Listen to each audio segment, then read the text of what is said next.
Karen Burchill here, and I'm continuing my extensive Inktense series. The fun begins doing it in art journaling. This video has art journal background made completely with Inktense blocks. There's a list of the techniques that are featured in this video that you can refer to at the end of watching it.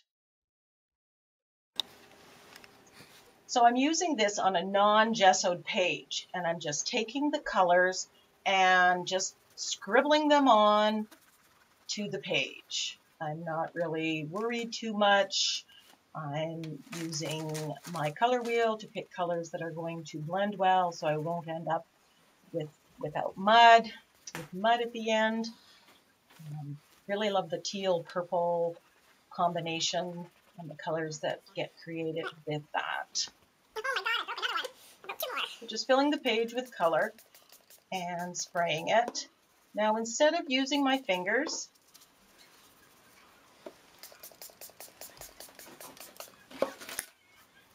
I go to the brush here. And I find when the surface is not gessoed, it takes a little bit more water to get the Inktense blocks activated, and the brush works better than the fingers. So gessoed fingers work fine. You get a pool of liquid ink on the page. With the non-gessoed page, the water goes into the paper, and so you don't get the drippage effect as easily without adding an awful lot of water, which does affect the page in the end. But as you can see, you get a very nice watercolor effect. And you can go back afterwards and add more Inktense blocks onto the wet page to build up layers of color or the intensity that you are looking for.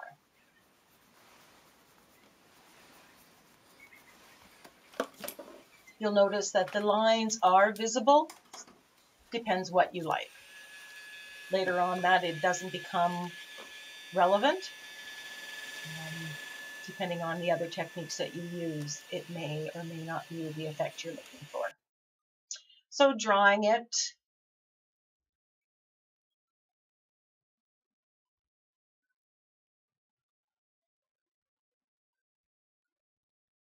I'm trying to use some water drop effect here, where you just put water in your hand and drop the droplets onto the page.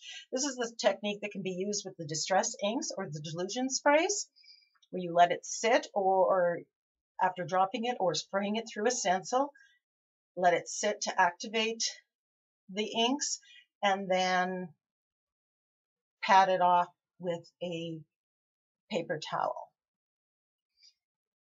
And as you see, this technique does not work with the Inktense blocks.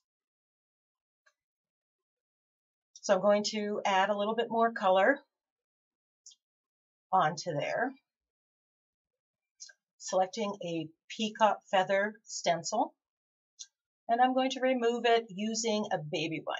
Using the baby wipe, you can get the ghosting effect that you can get with distress inks and dilution sprays with the spraying water through the stencil. So you can still get the effect with a slightly different process.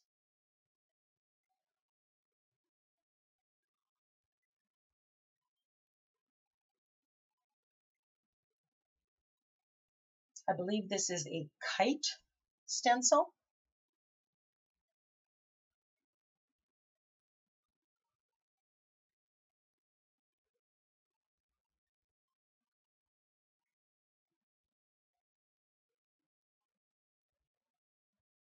And I'm just removing the Inktense blocks. Even though they've been dried with the heating tool, they still lift off. They're not permanent as of yet.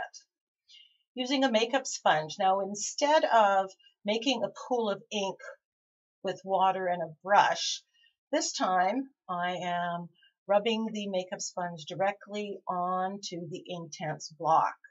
And this, I find, works to get a more intense color. If you look at the background video number 1 and compare it to this one, you'll notice the difference in the effect that you get with stenciling. So it's a matter of what level of color and what effect that you want. Both work. It's just a personal choice.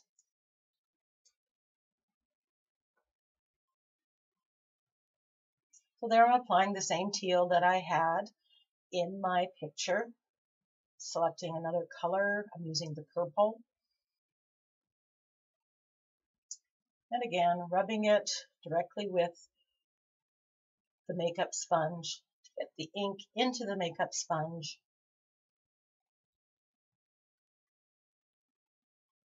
And then applying it through the stencil.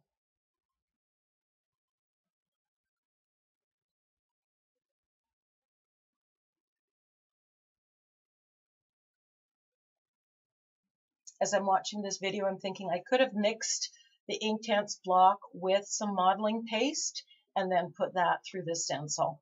And that would give you a little bit more texture as well as color and interest.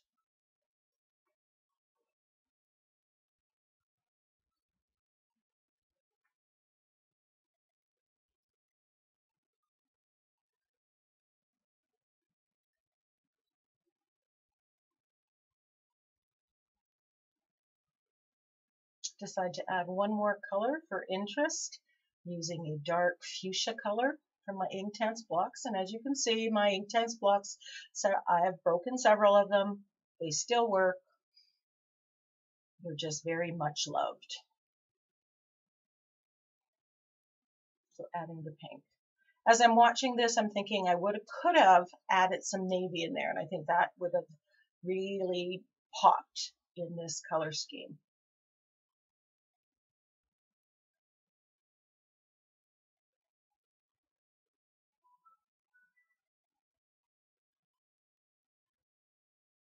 So there you have a background made with Inktense blocks, ready to do some art journaling. Put a focal point, and away you go.